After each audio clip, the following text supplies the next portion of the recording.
Hi, I'm TJ Shevlin, Senior Content Coordinator at Upper Deck. I'm Grant Sandground, Director of Product Development at the Upper Deck Company, and this is the Marvel Card Collectors Podcast.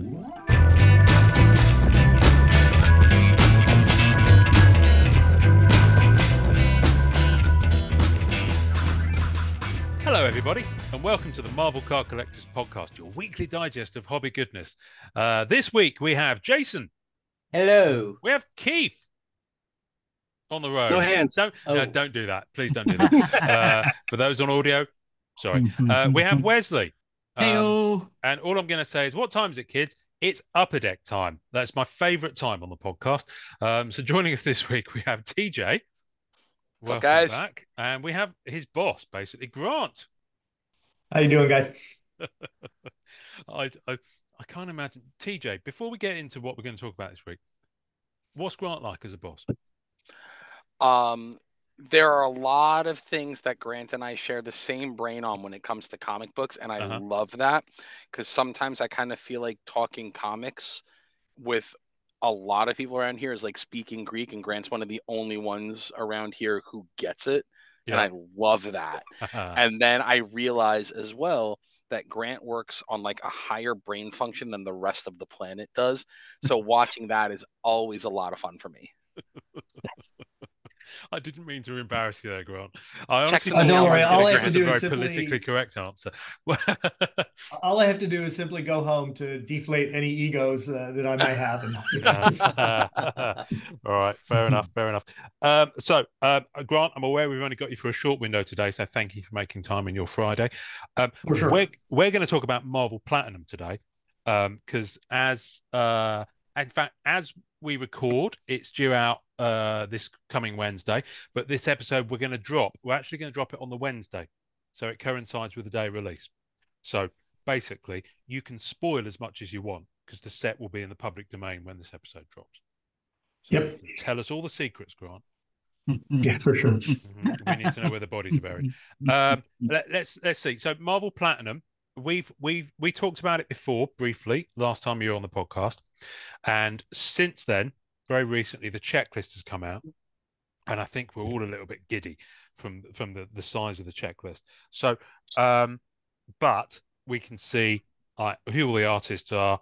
We can see who all the characters are. Black Cat's in there again. Thank you for that. Wesley, by the way, another Black Cat collector, so he's sharing the same pain as me on this one. Number 2. But let's talk about Marvel Platinum. So can you tell me where did this set come from in your brain? Where was it kind of spawned from? I imagine it's been a long time in the works. It has really. We've been working on this set for, I would say, over 3 years of development. That's how long it's taken to get to essentially, release date. So it's pretty exciting for us after this very long path. This was not something we just whipped together and snapped our fingers and 10 minutes later, like, hey, let's just do this. We thought about it a long time. We developed it a long time. We got the art in motion. It's been a long time coming. It is a prominent product in our release calendar. This and Marvel Masterpieces, I would consider our 2 tentpole releases for Marvel Publishing for the 2024 calendar year. That's how prominent this product is. This is not a subtle product. This is not a small product. It's a big product. We're excited about it. It is intimidating. It is like wrestling an octopus in some senses. And I'm sure we can get into a lot of the discussions of the likes and dislikes that people are reacting to on the checklist or the content itself. But I welcome that. We're never going to please all the people all the time, but hopefully we're going to please a lot of the people a lot of the time. Well, I have to say, the first thing I will say on that, apart from the fact that I'm going to have to come back to the fact that you've just mentioned that a Marvel Masterpieces set will be released in 2024. So thank you for that. That's the hope. That's the hope. Good. Bugger. I so want to go down that road, but I'll need to stay on the road that I'm on.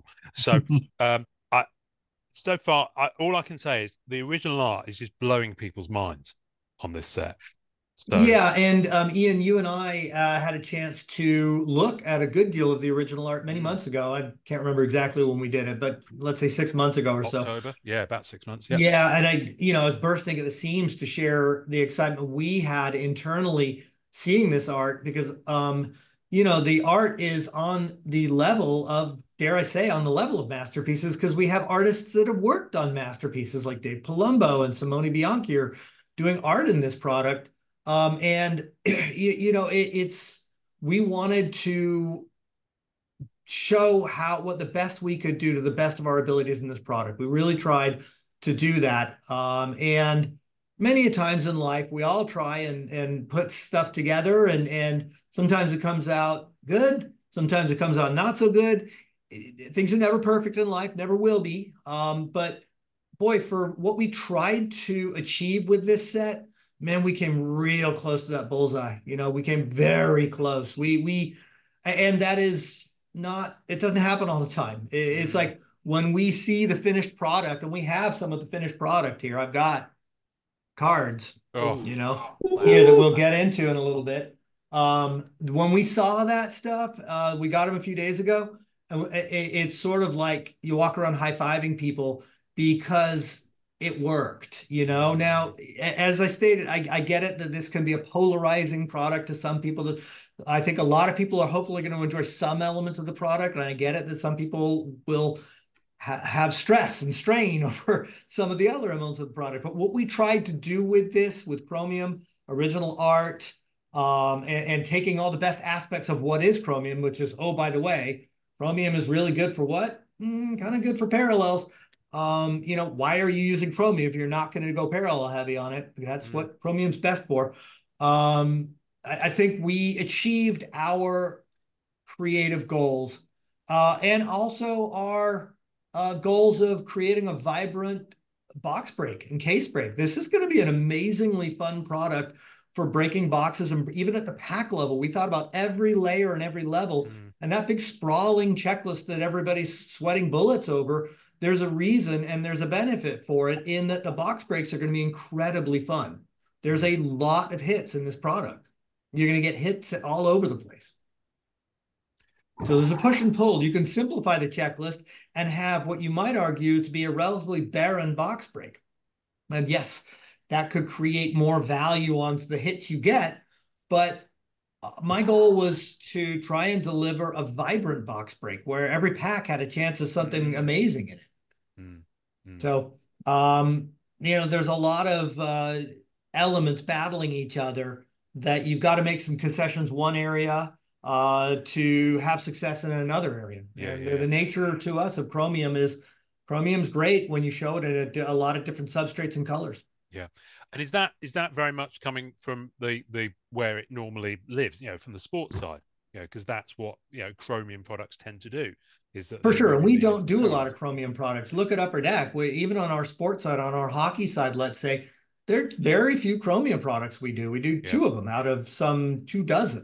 You know, other companies rely a lot more on Chromium, and that's fine. They do what they do, and Chromium's a beautiful substrate. It's part of what we do. And it was a long time coming for Marble Publishing. It's been since 2015 that we had a Marble Publishing Chromium product with Vibranium. Yeah. And though that product certainly had its merits, it didn't, to me, satisfy what I wanted to produce and show consumers with what we could do with a Chromium product. So it only took us 9 years to kind of come back to it and hopefully show you what we really can do with the Chromium product and with original art.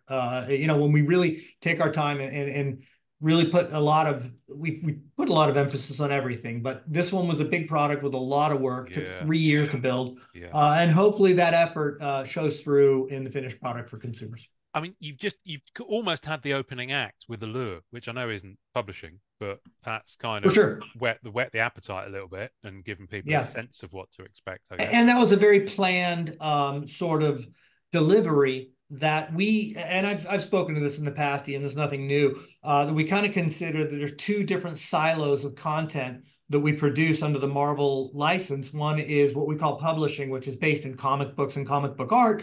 The other is sort of live action, cinematic, or streaming.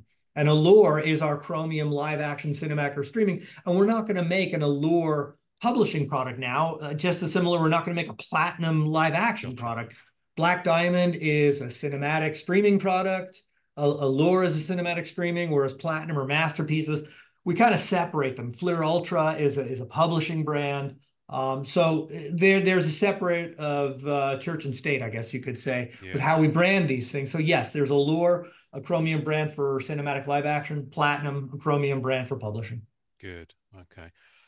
I mean, it must be a pretty sizable print run compared to some of the other. Well, we don't speak about print runs. I know you don't. I know you choose not to talk about print runs. We don't, but I mean, clearly, when people look at the size of the checklist, but it's got to be big. It's not going to be some modest little product that we hope sneaks by unnoticed. It's a big deal to us. Just as if Marvel has bigger films like Endgame or in Infinity War, there are different sized films, and this is one of our bigger products, one of our more important products. And sure, yes, it has a large sprawling checklist. Again, that was in part, hopefully, when people start breaking boxes on release date today, it would be the day people will see this or hear this, that it's a vibrant and fun experience. Exciting. So we got cards 1 to 100 of the original art, and they group by artist, so we can see that from the artist signatures on the checklist. And then we've got the published art. I think it's what do you call it? The published art? We call it library art. That's library more of an internal there we go. term. TJ, you pull that art all the time. What do you call it? I always say comic art. Honestly, I keep it simple. Good. Okay. So, it is art derived and pulled from prior published comic books. Sure. Okay. Yeah. So, can I speak to that 200 card set for a second? Yeah, please. Because I believe there's been some concerns as to people saying, why didn't you just cut it off at 100 cards and just give me, the original art and that's it. But again, we worked on this for 3 years. We wanted to do a little more than that. We felt that there's merit in the original art and there's merit in the library art. And the cool part about the library art is some of that art is incredibly historic and has unbelievable nostalgic powers for all of us. We can all think back, whether it was the 70s, 80s, 90s, or 2000s, whatever era, hits us in the feelies. That art, using that art and transferring it into trading cards is a really cool thing.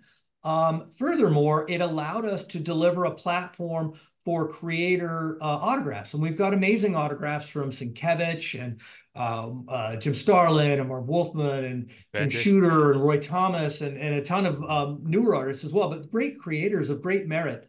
And it allowed us to do that with sticker autographs and then also do another array of autographs with on-card autographs of cards 1 through 100 painted by Palumbo and Tom Taggart, and by the way, Bill Sienkiewicz and Mike Allred did cards in the base set, and Ron Lim did cards in the base set. Yes, there will be hard signed cards of those guys. That's awesome. Like, me as a collector, I'm like, yes, please, I'll take it all. And all of it's a lot. I get it, but you know what? Collect what you like. Hopefully, there's a lot of cool stuff for people to consider on this.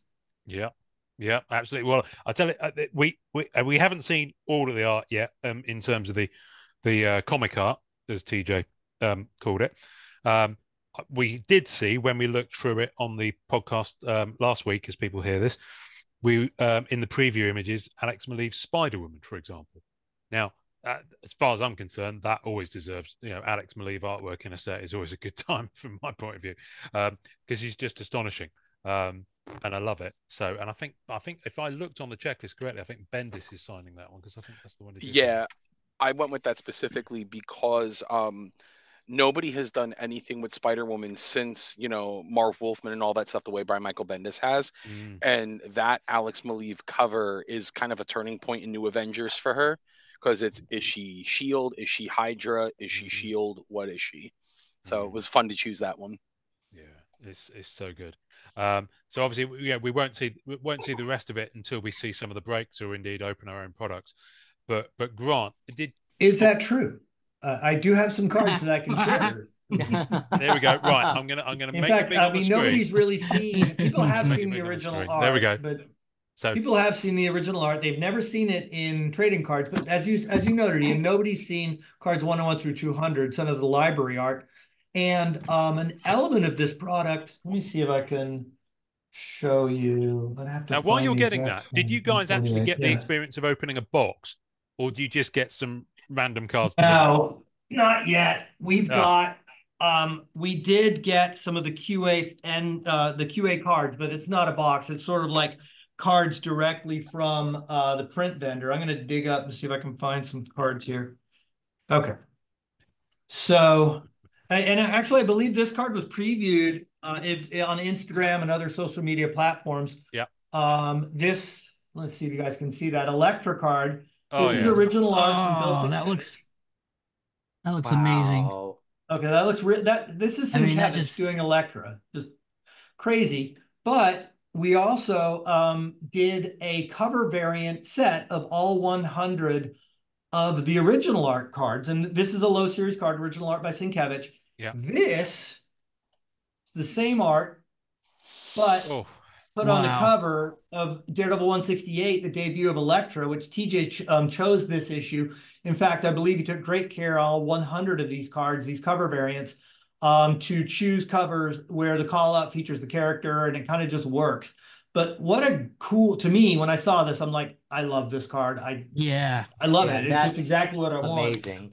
Or you could go with Daredevil 169 and say, okay, well, what if it wasn't the Miller cover? oh, Amanda's going to What be if happy it, with that. Wow.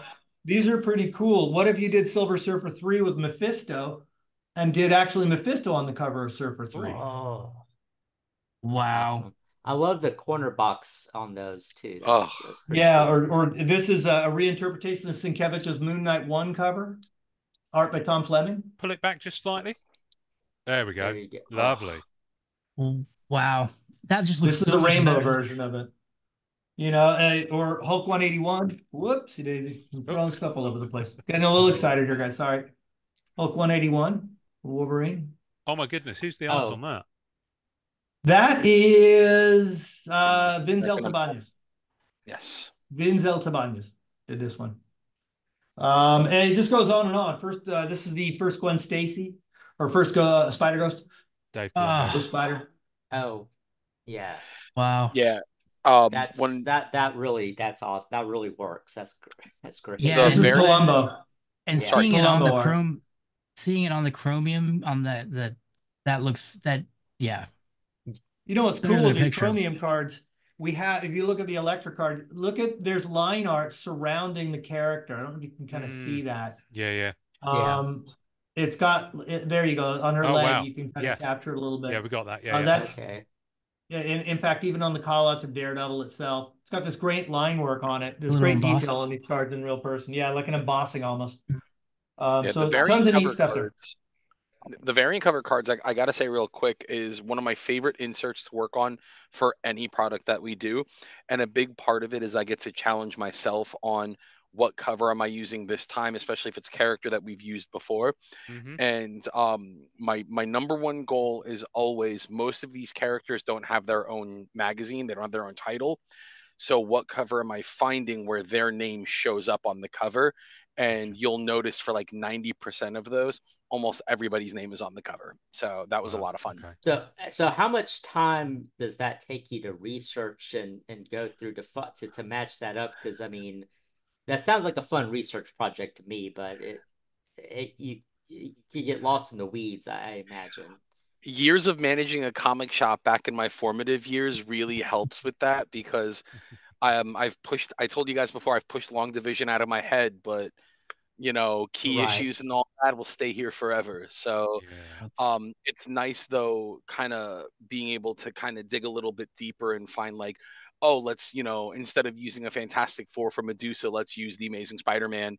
Title's right on, her name's right on the cover. It's, great use of Spidey there, and it kind of outside of the box. So Okay. it's just, Cool. it's a lot of fun to do that. Awesome. That's Nice. wow. Talk to me about some of the artists, because we've got some names on this set that we've not heard. You're talking about the original art for cards. The original 1 through art, yeah. 100, There's some. I hesitate to use the word, but I'm going to say it, and I'm sure people will throw rocks at me. There's some rookies on on the set in terms of Marvel cards. I mean, how do you go about tracking these guys down? I mean, I know that's probably not your department directly, but in terms of the talent management. But Yeah, you are correct. It's not directly my department. That is, we have an art team that works directly on this, but certainly we wanted to get some of the bigger names in here for sure, which is not the rookies, but you've got, how can we say here? We talked about like creators like Ron Lim, Mike Allred, and Bill Sienkiewicz all did original art for this set. We also have Tom Fleming, Casey Parsons, Andre Meester, Kyle Cacao. These are incredibly popular artists that had done significant work. Some of the names that are newer to me, like JP Targetti, it does amazing stuff. JP Targetti does. I'll see if I can find some of his cards. He has been. He does these cards. Before. Yeah, hasn't it been a while though? Yeah, I think Fleotra X-Men might have been the last one. Okay, so possibly. that was good 5-6 years ago. Yeah. He's incredibly unique. I'm super excited when I saw his art coming through. Really, the folks on the art team could probably speak better to stories behind the selections they made for the artists that worked on some of this stuff. For a future episode, I think. Yeah. Here's a Targetti Modoc. It's very unique art. No, nobody looks. I've never seen anyone do stuff like that. Oh, I think that's the Tom Taggart, actually. Yeah. Oh, that's Taggart. That's the sculptures. Right, Yeah. That was what was coming to mind. Yeah. I gotta tell you, as far as that goes, one of the artists on here that I absolutely love her work is Susie Vilches. All the stuff that she does for different comic book publishers, and then like horror recreation posters and all that. Her work is so different and it's so unlike any others. So getting her with specific characters, that's one of her. Yep, it's a slam dunk putting her with someone like Hella. But it's a great name. Suspiria Vilches. Oh, dude! I mean, I love that movie #1, so that's perfect. But it's so cool when we get to do products like this, and we get people who have worked on comics. When you get the Tom Taggarts and the Bill Sienkiewicz and the Mike Allreds and the Ron Lims and the Todd Knox and all these people, when they all get to kind of bring that kind of legacy and equity that they've built on comics and bring it to our product, I think it only adds to what we do. Yeah. Equity is a good word on that one, actually, because they've all got a fair amount of heft. I mean, you've got Dave Dorman in here. I mean, he's only on 2 cards. Right? Dave Dorman. Yeah. Right. Oh, hang on. I'm just going to spotlight that. There's a Carnage. Pull it back slightly. Oh, nice. Perfect. Wow. Love it. Because that's done. That Carnage was done by, let's see here. Yeah, Jeffrey Rumza did this. Wow. Nice. And then this is a Mysterio by Gilberto Martimiano. Beautiful painterly, like almost like kind of reminds me a little bit of Palumbo style. Yeah. You can see a cat's in that red. These are the red border parallels. These are ratioed red border parallels. We can certainly, I'd love to kind of jump at some point in time into the configuration and the breakdown of what the box's experience is like. Go. Okay. All right, let's go. Let's talk about that. So boxes, the way the product was built, there is 10 cards in every pack. There's 10 packs, so it's a big fat pack. Those packs are going to be heavy, really cool, because the chromium cards are heavy. And there is 10 packs in every box. Okay, so you're going to get 100 cards out of a box. It'll be a big fat stack of chromium cards. Nice. There are 8 boxes in every inner shipper. An inner shipper looks basically like a sealed case of products, like a baby case. And there's 2 inner shippers within a master case. So if somebody doesn't want to splurge for an entire sealed case of product, which is incredibly expensive, but you want the feeling of breaking a case, you can buy an 8-box sealed inner shipper. Granted, still not cheap, but it'll give you the feel of a case break, which is pretty cool. Now, within every 10-card pack, we talked about the 200-card set. You're going to get 3 cards from the 1 through 100 series. So you get 3 original art cards, and you get 3 cards from the 101 through 200 series. So they're equally seated. So you're going to basically get 3 original art cards and 3 library art cards. Okay, that means 4 of your 10 cards in every pack are chase cards. So the way that's structured. Yeah, you're going to get 1 rainbow parallel. That could be from the 1 through 200 from all 200 cards. You get one rainbow parallel. You'll get one of the cover variants, which are these, what we talked about. So that's 8 cards. You're going to get one ratioed color parallel, which is basically these. It can be a red border, a yellow border, a blue border, purple border, or a black border. Those are the groups, the 5 different colors that combine at varying seeding ratios. I think black is the toughest. Red, I think red may be the easiest. Right. And those probably range, let me see here. Okay, so red is like 1 in every 3.2 packs. Yellow is 1 in 4 packs. Blue is 1 in 5. Purple is 1 in 7. Black is 1 in 10 packs. Those all cumulatively come together to give you one colored base set parallel per pack. Okay, and again, from the 1 through 200. So that's 9 cards. And then your 10th card is going to be essentially a scarce card. Now, I said that there is 10 packs in a box. Okay, so of those 10 packs, 5 of your 10 packs are going to be either your chase card, that 10th card is either going to be a serial numbered card or an autograph card. 50% of the time. Wow. You're going to get it. The other times, that 10th card is going to be one of the themed inserts, the cover inserts, like the iconic, I think it's called iconic covers. TJ, what are the names of the 3 chase cards in there?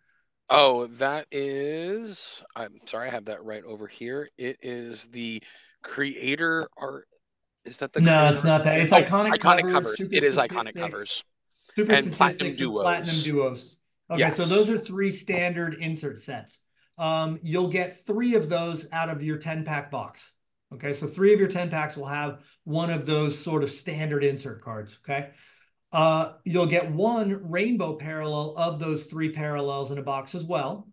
You'll get essentially 5 numbered or auto cards. That's 9. And then the 10th card is, what is the 10th card? It's going to be, no, it's a rainbow parallel of like the What If covers. Oh, okay. Those are 1 per box, a rainbow version of those. The regular cover variant, what we're calling cover variants, are kind of like the old What If covers. Those are 1 per pack to collect the 100-card set, but the rainbow version is 1 per box. Gotcha. And they're just so cards 1 through 100. Yeah. Yeah, so that's kind of how it breaks down for the box break. Nice. Are there, I don't remember seeing anything on the checklist. Are there sketches in this product?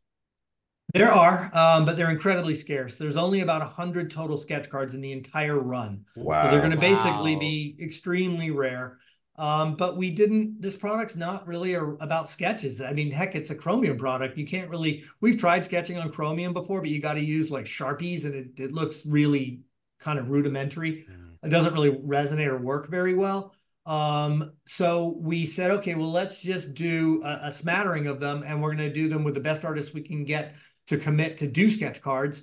So we got artists like Bill Sienkiewicz had a Thor sketch that we previewed on our Instagram and in our social media platforms, and that's been out there sort of. But I know people have kind of chatted about it a little bit on on the MCC message boards. We've also got sketches, I think, from Ron Lim. Who else do we have sketches from? I've got them right here. Do you want me to tell you? Go for it. Yeah, please do.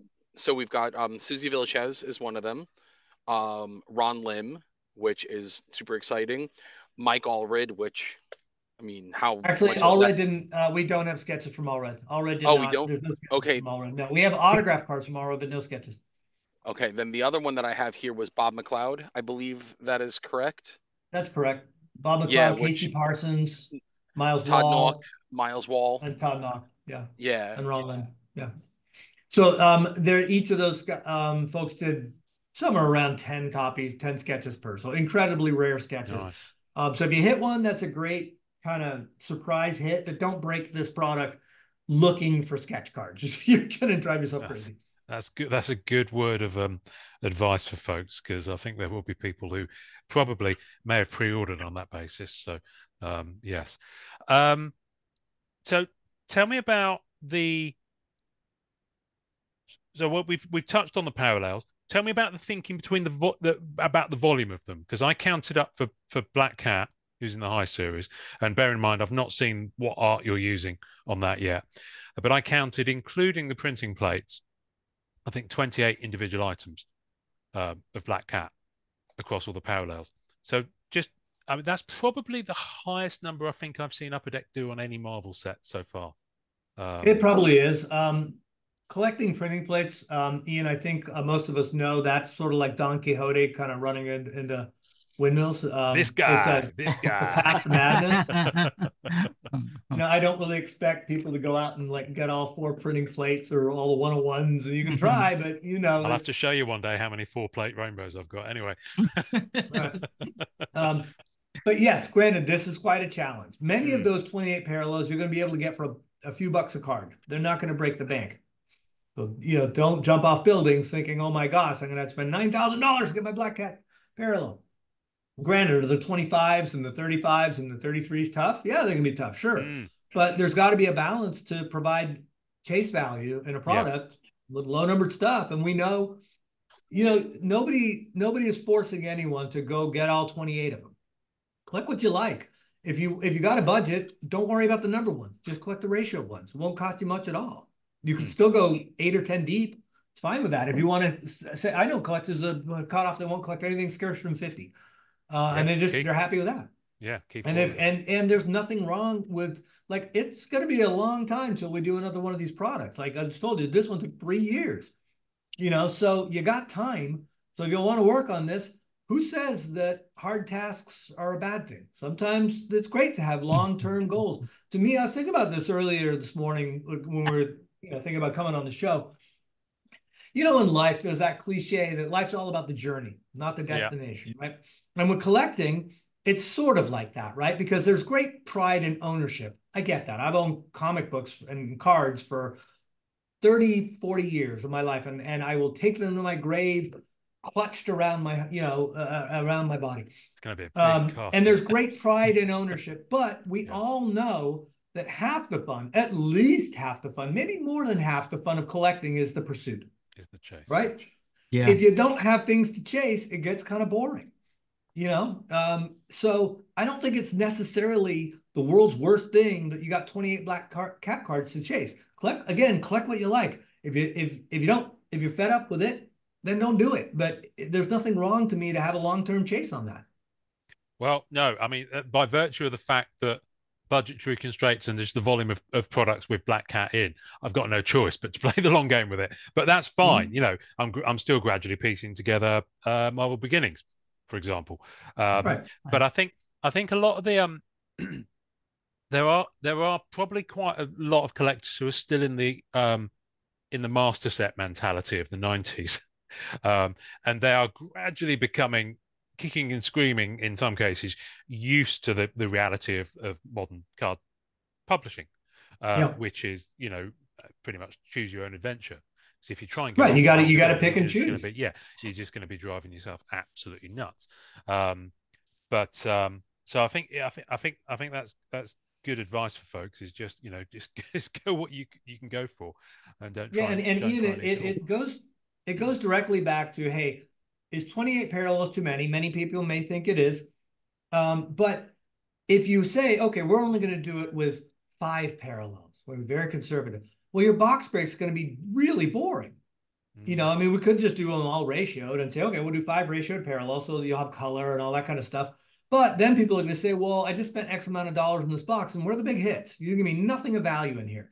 So it's always this constant push and pull between delivering cards of value in your boxes and your packs versus issuing too many cards to go chase. You can simplify the checklist, but you're going to strip out the value. Yeah. I was going to say, I saw something somewhere that said in every box you're either going to get an autograph or a serial number parallel to 50 or less. So would you rather that's correct. That is correct.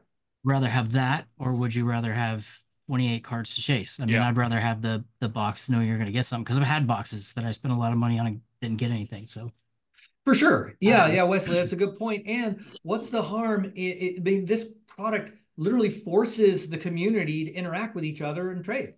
And trade. There's so many things like, Ian, you know, and with you guys are black cat collectors, y'all gonna be like, well, hey man, trading's open. You know, I broke a box.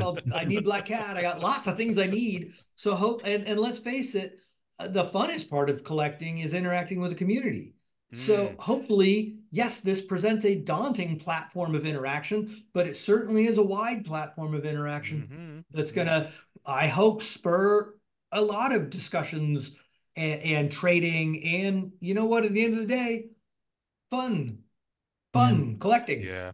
I mean, it'll have legs. It'll have legs, that's for sure. Do you think it'll make the people on EPAC any nicer at all? Because they're sometimes a little ruthless. We keep Grant away from the EPAC Jeez. community.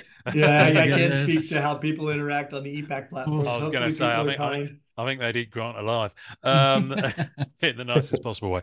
Am I right in thinking there's going to be blasters for this? There are blasters of this. That is correct. Blasters are 5 cards a pack, 4 packs per blaster. And they should be 20, 25 bucks a blaster, somewhere around there. Yeah. That's cool. That's cool. Yeah. So there's a blaster SKU. There's going to be a Pack Wars SKU on EPAC as well. I thought so. Ooh. And you know what's fun is the back of the cards for, I feel bad for the people who are listening. Oh, we haven't seen this, so let me just spotlight. We haven't Nobody's seen the card backs yet. This is another element of like, why did we spend 3 years working on this? Well, guys like TJ and the Type Team and 50 other people that I could fail to mention have spent their blood, put their blood, sweat, and tears into this to give you full bios on the back, vitals on the back. Like if you're ever curious to know that how much does Magneto weigh? He weighs 190 pounds. Who knew? You know, and it's ideal for Pack Wars because you have all these skill levels right in sort of the top left corner of the card with all these various categories of fighting skills, energy production, durability, speed, strength, and intelligence rated from 1 through 7. That's ideal for Pack Wars. And you know what? It's just kind of old school fun. Like all of us probably remember being kids and flipping over card backs, looking at statistics on the old Impel Marvel Universe cards or old sports cards. Yeah. We'd all probably spend hours poring over this. This set has it in spades. Like, how much do you think Hella weighs? Who knows? TJ? Come on. You should know this off. Oh, I'm sorry. Am I allowed to get how much does Hella weigh? Oh man, I'm going with was it Inapplicable? No, there is some of those, but no, Hella weighs 500 pounds. She might be on a diet. That but apparently all Asgard apparently I once really looked back. I got caught on like the weight of all these like villains and heroes when I was going through some of the Q8 cards we received. Apparently all Asgardians, like the lightest Asgardian's 425 pounds. What? And that's Sif. Who is that? Sif or Balder? Sif. I think it was Sif. But look, who knew that they were so expensive? The only one that I have memorized still to this day is Spider-Man. It's is it weight 175, height 5'10", hair brown, eyes hazel. It's so fun that like, well, how much does Galactus weigh? Well, you could, I'm not going to tell you, but on the back of the cards here, you'll be able to figure it out. So there's a lot of time that went into these cards, fronts and backs. Everybody put a lot of love and a lot of care into this product. We tried to do everything to the best of our powers for this product. Oh, no, I was going to say, I love that Pack Wars is going to fat shame a lot of these characters. And also, Jason left the podcast at exactly the moment we talked about blasters, because blasters are Jason's, like, they're his sweet spot. You like a blaster, Jason. There are blasters in this product, which I think is really cool that you'll be able to go to, any big box retail around America or even Canada and get Marvel Platinum. Which is way more fun than buying, we can't hear you, Jason. Jason's muted. It doesn't say he's muted. Have you pulled your plug out? Yes, I was. No. I love blasters. I've got a Barnes and Noble right by my apartment that I always go to and look at for Marvel cards, and they look at me like I'm crazy. But well, the blasters you'll have a great opportunity to do more public crazy in the near future at your local Barnes and Noble. The thing is, you go there in your pajamas because you're literally right next to it. That's why they look at you crazy. Yes, that's true too. Yeah. Jason, did you have a question before your mute incident? You started to say something. Was it about blasters? No. No, He's gone. I- No, okay. no. I want to talk about the chase element to the set because Okay, there are some chase sets in here. there are. So talk to us about that now. The only one I've jotted down here because it's the only one with Black Cat on is the super statistics, which is difficult to say when you had a glass of wine with dinner. So let's start there. TJ, do you want to speak to this? Yeah, you probably built those, at least definitely stamped those checklists. Yeah, sure. As far as the checklist, can you repeat that one more time, Ian? What was Super that? statistics is one of the chase elements. Yes. So yeah. Cool. Give me a sec. I'm pulling that 20, one back it's a up. 25 card checklist. You know what's funny is that the QA cards we got, Yeah. we did not get the inserts. Oh. So this one was a lot of fun. We based super statistics on the statistics that are on the back of the cards, but we chose one statistic to represent each character. What would be like their most kind of obvious trait. So like Magneto, I went with energy projection. Daredevil, I went with fighting skills. Gotcha. Quicksilver speed, War Machine durability, so on and so on. And it was a lot of fun to be able to put it together because it really was all about what attribute is the first thing that you think of for each character. And then some of them I went with stuff that was a little bit more personality based. So like Kitty Pride, for example, I went with durability for her because of her growth as a character from Uncanny 129 all the way to today. And so much of her durability as a person comes from becoming essentially Wolverine's sidekick. So I wanted to think in the more obvious sense, but then I also wanted to think in the less obvious sense. And I think that anybody who looks through this is going to find the reasons that I chose each trait for each character. It almost sounds like an emotion throwback. The emotion Yeah. inserts. Yeah. And I love that though. I like when people can pick up on that stuff. One of the things that's always cool, do you know when you read a comic and you're able to figure out what the end is going to be before you get there? There are people who think that that's a bad thing, but it's not. It shows that you're on the same page as the writer. It shows that you understand what these characters are to that writer. And I feel like it's the same thing for our collectors with the products that we build. When we're all on the same page with one another as far as that creative end, that's nothing but a good thing. And that's what I'm trying to do with the inserts. For those who are questioning what the heck is emotion, are you talking about 1994-95 emotion, Skybox emotion? It's an old 95 sports, an MMO old run of design. sports card sets from some Yeah. 30 years ago. Yeah, there were a couple really good ones. Ego the Living Planet was intelligence. That was a lot of fun. Oh, Ian. What's the weight on him? Planetary. Planetary, yeah. I know the feeling. Although I will tell you, for Blob, for his this one was a lot of fun. For his statistic, I put hunger. So did you just have fun with these statistics, or did you go back and peel through stuff? Did you go to old cards? I research everything. I never, never go to a gunfight with a knife. Nice. I always make sure that everything is solid. So, guys, in the measure of time, you want to jump over to iconic covers and the Platinum Duos inserts? Yeah, Platinum TJ, Duos the is the iconic next one. covers is a 25 card set Yep. of classic covers, Giant Size X-Men #1, Avengers 57, Journey into Mystery 83, that kind of stuff. Those are seeded 1 in every 7 packs. The statistics insert we talked about, that is a 25 card set at 1 in 13 packs. So statistics, Super Stats is about twice as tough as iconic covers. Wow. TJ, any favorites amongst the iconic covers that you want to speak to? Oh yeah, totally, man. Avengers 57. Absolutely. Avengers 57 is in there. Yeah. House of M #1 for a modern one, just because that Olivier Coipel cover is so iconic at this point You've now. got Secret Wars 8 in there. Yep, got that in there. Amazing Spidey 33, just because it's the penultimate Silver Age Spidey book. Yeah. What else we put in? Wolverine 66. Is that Old Man Logan? Lethal Protector #1. So it's fun to see that we were able to kind of run through decades, because every cover is iconic to somebody, but then there's the ones that are head and shoulders above the others. Yeah. Oh, so then Platinum 91. The Jim Lee What's one. that? You've got X-Men 1 from 91, the Jim Lee cover. Of course. Oh. Best-selling comic of all time. Well, no, I was scanning through the list and I just saw X-Men 1.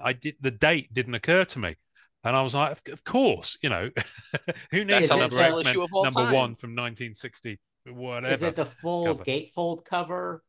Or because there was the X-Men one. That's the point. Which one is it? Yeah. No, I assume it's the right-hand side of the standard cover. Yeah, it's the Iceman, Cyclops, Wolverine. Okay, yeah, because there was several. Yeah. One of these days, can I petition that you do the full gatefold on some sort of achievement card? Absolutely. Yeah, that'd be kind of cool. Oh. That's kind of neat. So then you got platinum duos. You got platinum duos as well. 25 card set, 1 in every 13 packs. So the same seating ratio as the super statistics.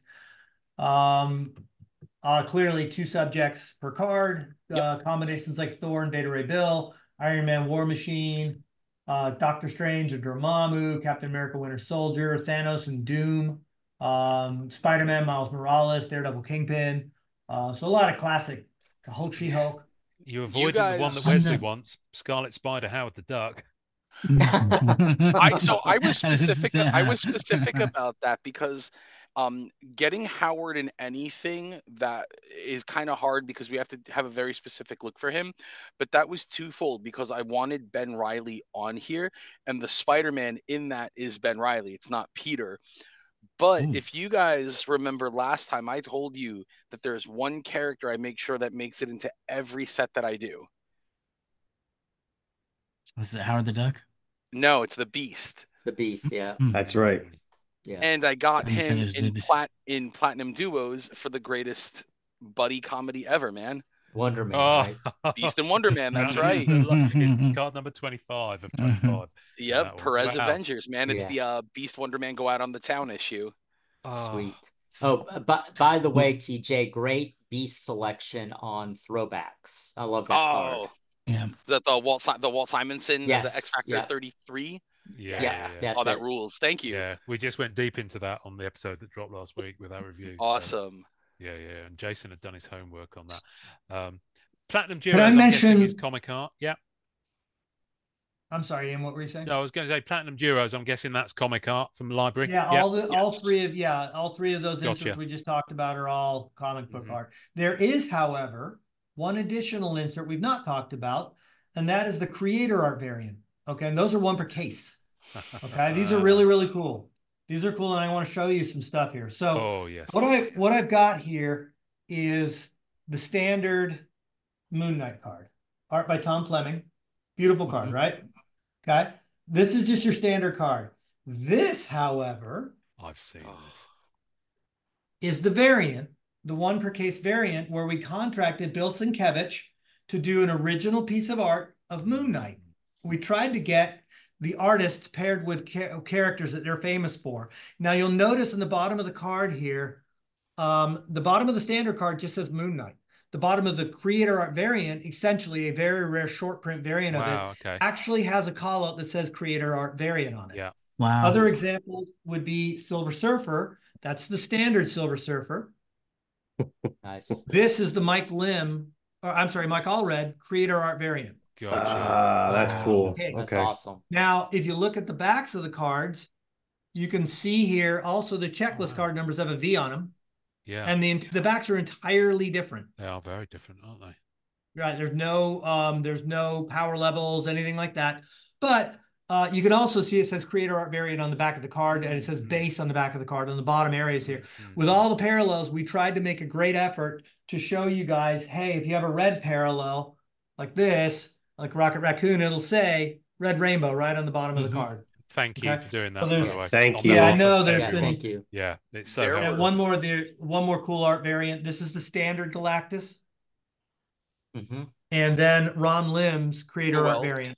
Do you look at that? Amazing. Yeah, this is. Happen to have the Todd Nauck one with you? Yeah, I do. I completely missed he was on this. Is it Thor? Cyclops, he did. Oh, Cyclops, yeah. So I wanted to shout that one out in particular because Todd Nauck, who's a friend to Upper Deck, he's been working at Marvel for years. Cyclops is his favorite X-Men character, and he'll cosplay, like casual cosplay at his table. So getting him to do a character that he loves on a product like this is just another one of those things that I think is really cool about what we put into that. Oh, by the way, there are hard signed versions of those creator art variants. So you can find this Galactus card hard signed by Lim, or you can find this Silver Surfer card hard signed by Sienkiewicz, as well as this one hard signed by Fleming. There's going to be both. Wow. Okay. And those, so the creator art variants are one per case. Yes. Those are one per case. And there's 10 of them. There's 10 different ones. There's 10 different ones. Do we know roughly what the odds are on the auto versions of those? Yeah. The autograph ones. I love it. Casually. I've got it here. They're going to be red rainbow autos, 100 to 480 hobby packs. Wow. Okay. Now, keep in mind, though, there are parallels. There's orange rainbow, blue rainbow autos as well. And those are numbered of 25 and 15 respectively. Okay. You know what? I am mistaken. Those are going to be sticker autographs on the creator art variants. There are hard signs for the cards 1 to 100s, but we didn't have time on the creator art variants to get those hard signs. They just have to be stickers. Okay. Cool. Wow. I mean, just pulling one with or without auto sounds like it's going to be super fun. It's going to be cool. Yeah. Like I'm a huge fan of Old Man Logan by McNiven. And you're going to have like a hard sign card of that. It's going to be awesome. Oh, let me just touch a spot like that. Keep it there. Oh, wow. Wow. So good. That's awesome. That's I also love that we put, for the first time ever, the specific comic that the art's featured from on cards 101 through 200. See, just above the character's name, it actually says Wolverine number 69 on there. I don't know if you guys can read that clearly or not, but all of the cards 101 through 200, we included the reference to the book that the art hails from. I love that. Again, that's brilliant. A heightened attention to detail that we wanted to try and show you that there's a lot of time, love, and care and thought that went into this product. And on someone else talk for a minute. On the on the comic ones, the comic art 200, are you mentioned the artist on the back too? For the on the signed version we do. On the regular version we do not. Okay. But on the checklist, you'll see, if you look at the checklist we issued, go to the red rainbow autos, you'll see, I believe, the creator name. The artist name is all on there. So there is a reference, a public reference that you can circle back and say, okay, if I look at the red rainbow artist auto checklist, that will tell me who the artist or who at least the creator involved with that card was. Because many a time it may be a writer, like we have Chris Claremont signing cards, and you'll see like Dark Phoenix is John Bernhardt, but Claremont wrote the issue. So he'll be the creator involved. Wow. And the art variants. So the art variants, you've got, how many of these have you got? It looks like 10 of these. There's 10 of them. That's correct. There's 10 of them. Yeah. They've got a rainbow, a red rainbow, a yellow rainbow, a blue rainbow. So there's variants of those as well. So that's actually quite cool.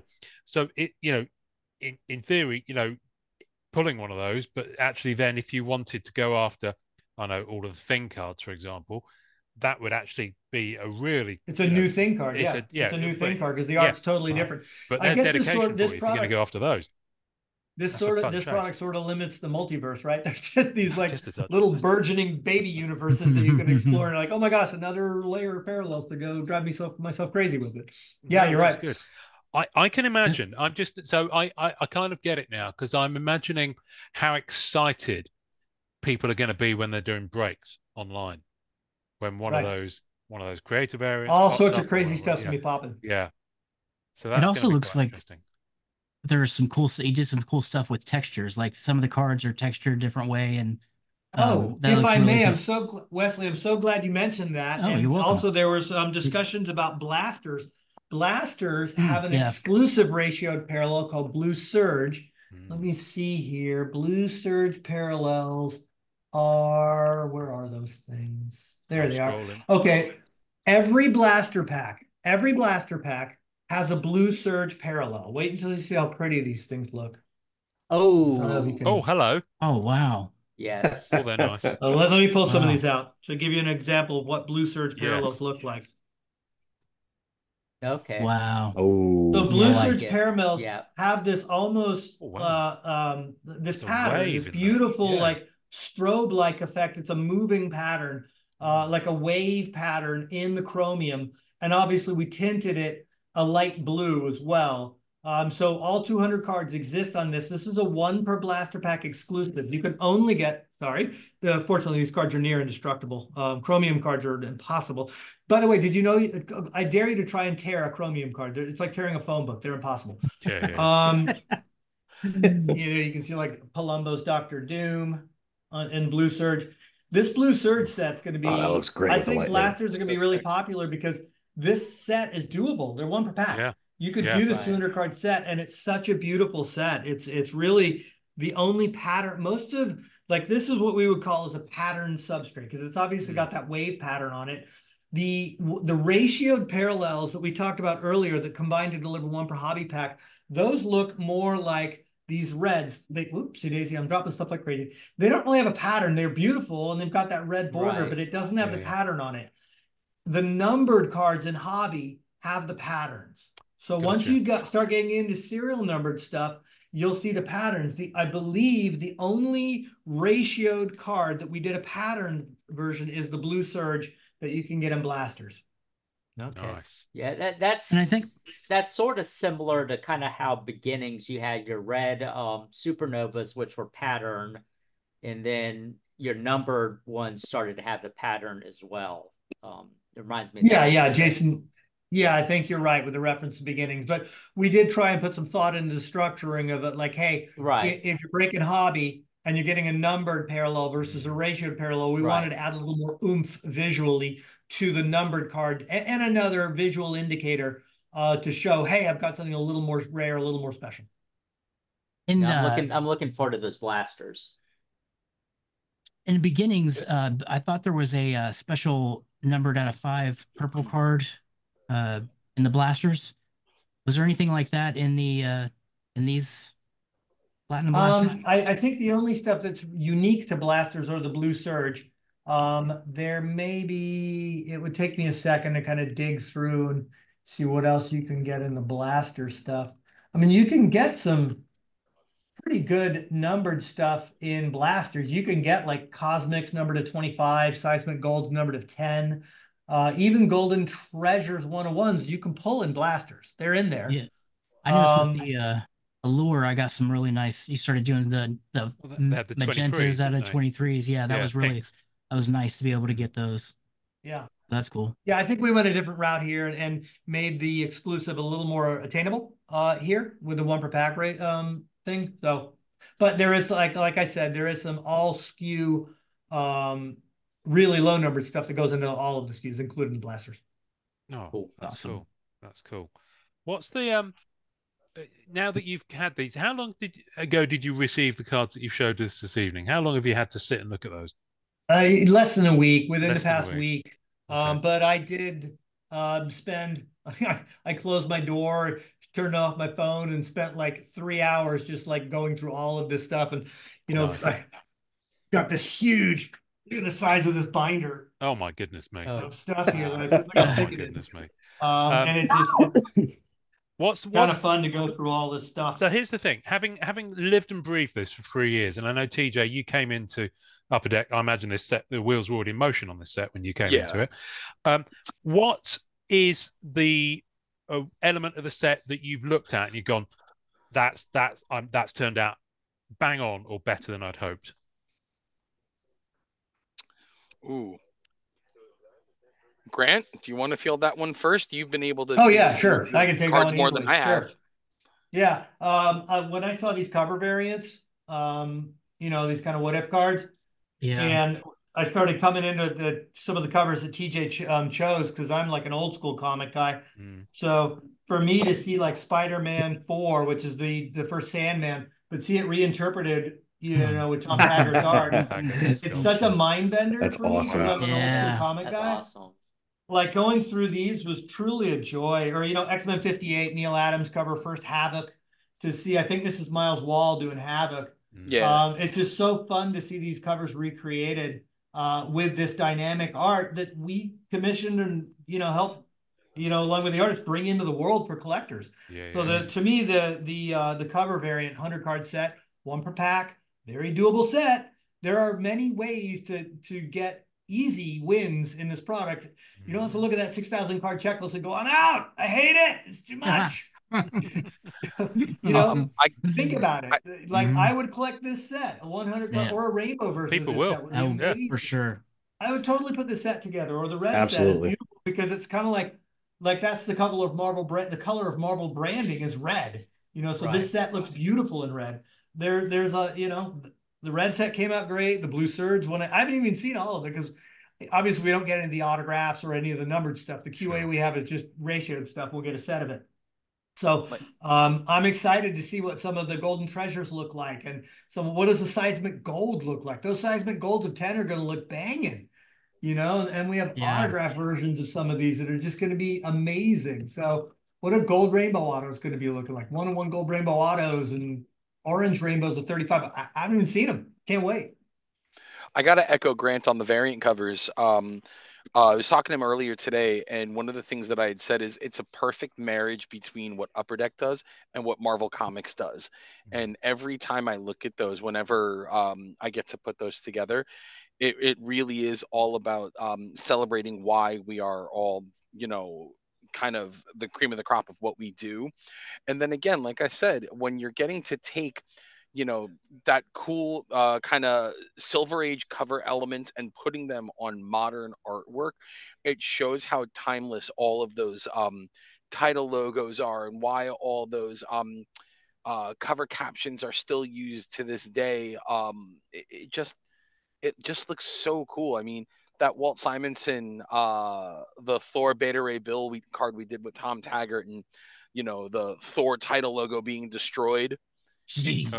It's this card right here, guys. Hold that there. It's basically, I believe it's Thor 337. 337. Is the cover that Simonson did the debut of Beta Ray Bill. Yeah, but that's with Taggart's art in there. This is a rainbow version. When we get to see how the corner boxes have evolved over the years, with some of them being the same characters, there's something about it that I think is so much fun, and I feel like, again, what Grant said, it's attainable. This is Storm with Giant Size 1. Yep. Wow. Yeah. Awesome.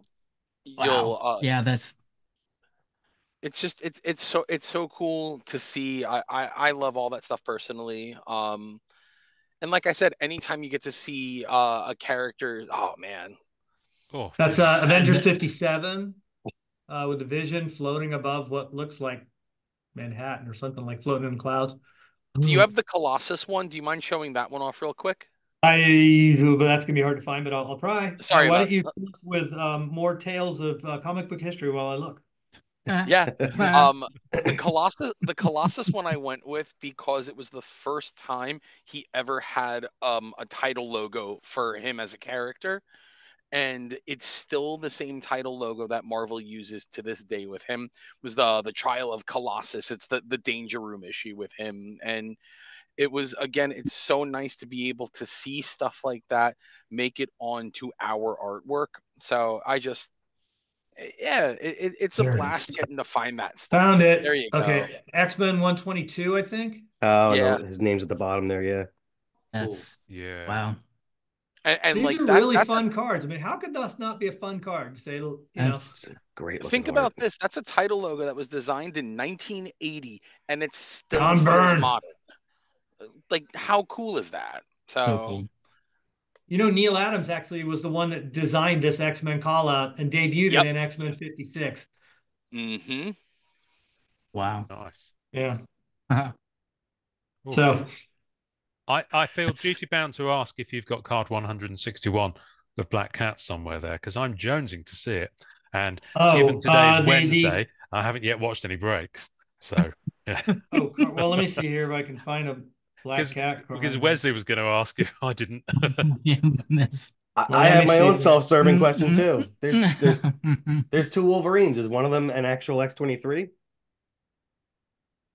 TJ would have to speak to that. Give me a sec. Let me check my checklist and make sure that my Kung Fu is correct.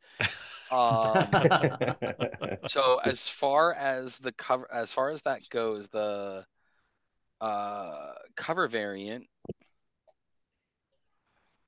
Let's double check. Wow, this is a really exciting set. So my Wolverine in here is Logan for sure. Uh-huh. But I think Black Cat only has one card in the 200 card base set. Is that correct? Yeah, 161. Okay. Not that I've memorized it or anything, Grant. No, not at all. Right. Not at all. I'm pretty sure it's from one of her Amazing earlier Spidey covers. 194. Yeah. And then I had think a it's an Al question. Milgrom piece. Keith, do you want to go? I had a question in regards to the artists.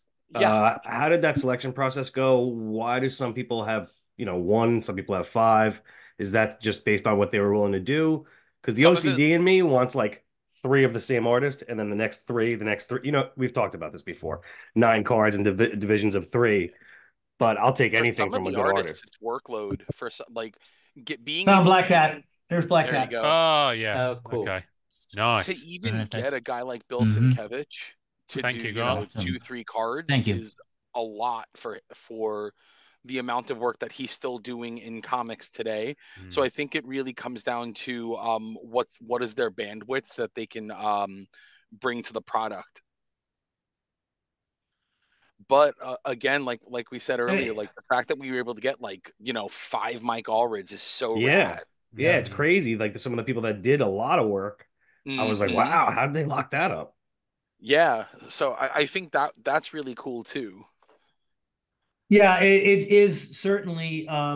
We don't work on the art team, so we can't give you, the word directly from the source on this. But the intent is to try and you get your most prominent artists, try and lock them down, and try and go get Sienkiewicz. Well, how many will you do, Bill? And if he says I can do 5, you're like, thank you, I will take it. And you just continue going down the line. I believe there are discussions between the art team and the artists themselves as to if certain characters they want to try and do. I believe there is some flexibility and discussion, no guarantees on that. And again, not my area. But as to how all of them came to be, I don't know the backstory to how all that list was put together. In terms of the so that's in terms of the artists, but in terms of the characters, did you know what characters that you wanted in the set, or did the artist have some input into that? Because I'm looking at this list, and you've got all the big hits, but you've got some deep cuts in there in the original art. You've got Blaster. Deep cuts is a big thing for me. Yeah. Blastar being a perfect example Super of that. Skrull being in there. I love Fantastic Four villains. Yeah, there's one I've not seen in here for. This was also the first product in a long time that we could actually feature Fantastic Four characters. Yes. You started to see a smattering of it in some of our more recent releases, but keep in mind this was developed 3 years ago, and they gave us the green light to do it. So we're gonna lean into some Fantastic Four stuff, including Blastar and Super Skrull, alongside Galactus, Silver Surfer, and Doom. A perfect way of mindset with checklists for original art versus checklists from publishing artwork. I always think about what character do I want to see get interpreted. I don't care who the artist is, and a perfect character for that is Brother Voodoo, because whoever gets assigned Brother Voodoo, it is going to be the coolest looking thing. We talked about Susie Vilches before. She's known for all of her spooky work. She does one of the coolest wasps I've ever seen. So it's that kind of thing where some of the artists, they end up choosing characters that maybe are a little outside of their comfort zone. But I think that's what makes them better artists, is working outside that comfort zone too. I mean, you've got, I can't remember the last time. Crossbones. I don't think he's been in anything. I found Brother Voodoo since 2018. Look at how cool Brother Voodoo looks. Let me spotlight that. Hang on. Oh wow! Okay. Right? That's cool. No matter who draws him, he just looks cool. That is nice. Wowzers! Okay. Yeah. Oh, this is gonna be fun putting some of these together. I think. And it was cool seeing Dave Dorman on the checklist, because I haven't seen him in a set in a while. And he's a classic. Yeah, I think like anybody who 2018 grew up reading Clear Star Octo Wars X-Men. books, right? Actually, Right. Dave Dorman is the Doctor Doom art variant. Dave Palumbo does the standard Doctor Doom Right. in the 1/100 base Oh. set. This is the Dave Dorman rare case it Oh, creator Oh, art get that. variant. Yeah, make that big. Thank you. Yes. Oh, Dude. Yeah. With Wow. the state animal from oh, Florida. Dave No. Dorman. Oh, they're riding the alligators. Yeah, we saw Yeah. that one. That's right. Yes, that is really cool. That's awesome. Wow. That is cool. Wow. That is cool. I have to say, I was looking at the because the Dave Dorman covers. I remember the Star Wars Dark Empire, So of course. cool.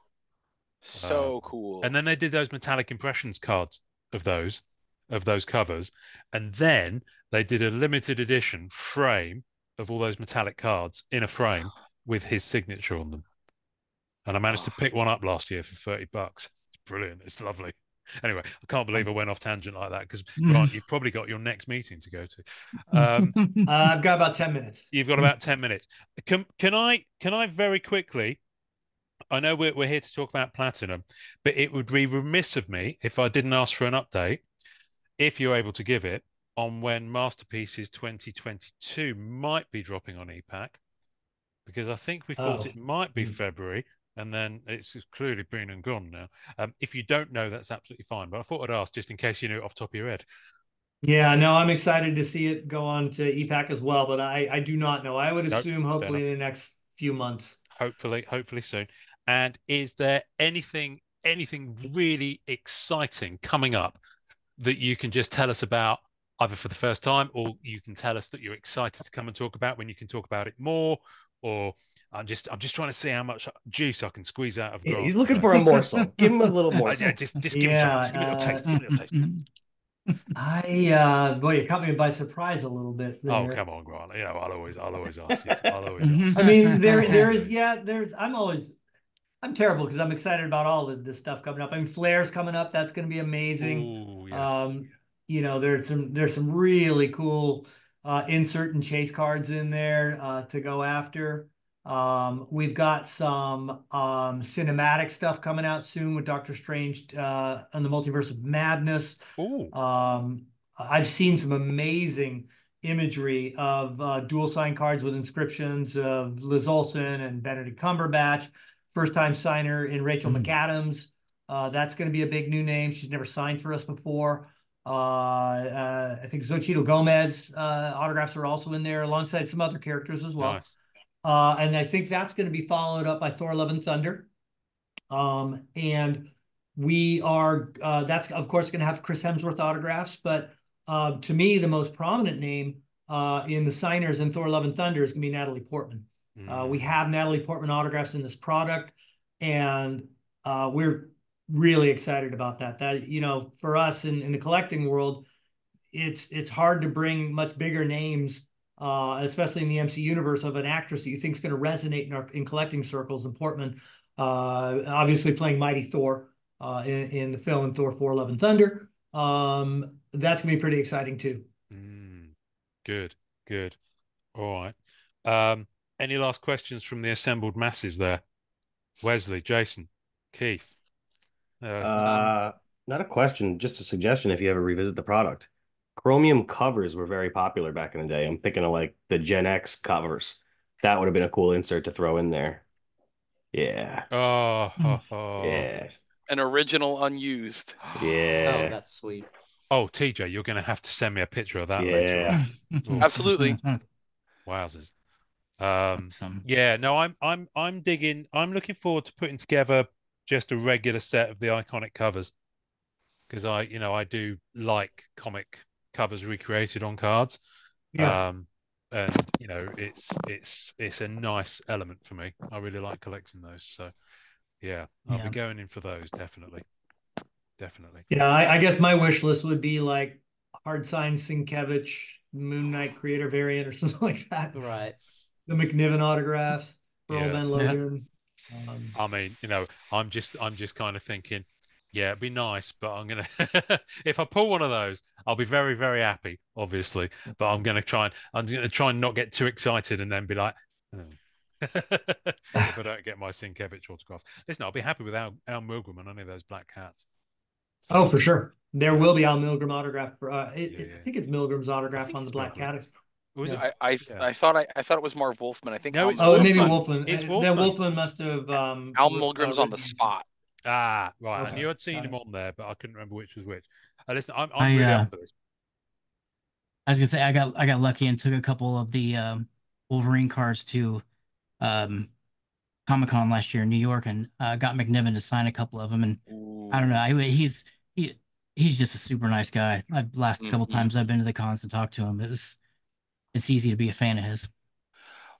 A lot of the publishing products that I'm working on, I'm always trying to find ways to get his work in there between Civil War, between New Avengers, Wolverine, Spider-Man, Brand New Day.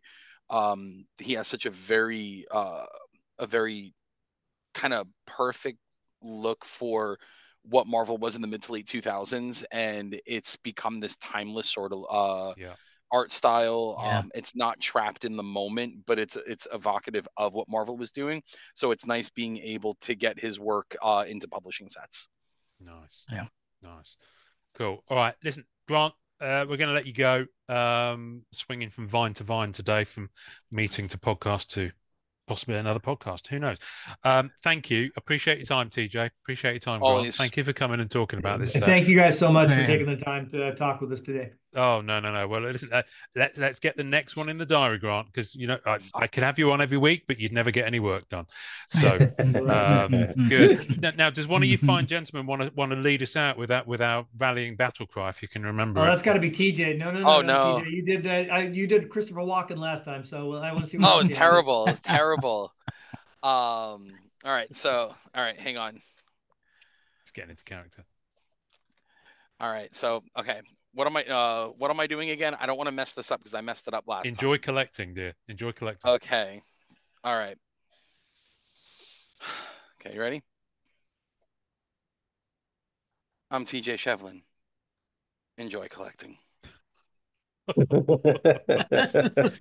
took a run up to that. That was my freeze frame. Took a run up to that. That was my freeze frame. Wonderful. I might actually put that on the podcast visuals. Oh no! I'm gonna cut that out. Cover. That's the cover. Yep. Yeah. Yep. That's if the I cover. don't make fun of myself, no platinum images. That's enough, man. Thanks for listening, folks. If you enjoyed it, please take a moment to like, subscribe, and share on YouTube or the podcast platform of your choice. The podcast can be found by Googling @the MCC Pod, which is also a handle on Facebook and Instagram. If you have an idea for podcast topics or want to be on the podcast, please reach out via social media or email us at themccpod@gmail.com. Our Facebook communities are MCCW, Marvel Card Collectors Worldwide, and MMC, Marvel Masterpieces Collectors. Creative design and logos for the podcast and groups are by artist Michael Munshaw. You can find him on Instagram @artofm2. The great music we use is called Rocket Power by Kevin MacLeod. Thanks to the collectors, artists and creators who support the Marvel Cards Fan Collective. We'll see you next time, and remember, collect your way and always be kind to others. Make mine Marvel and enjoy collecting.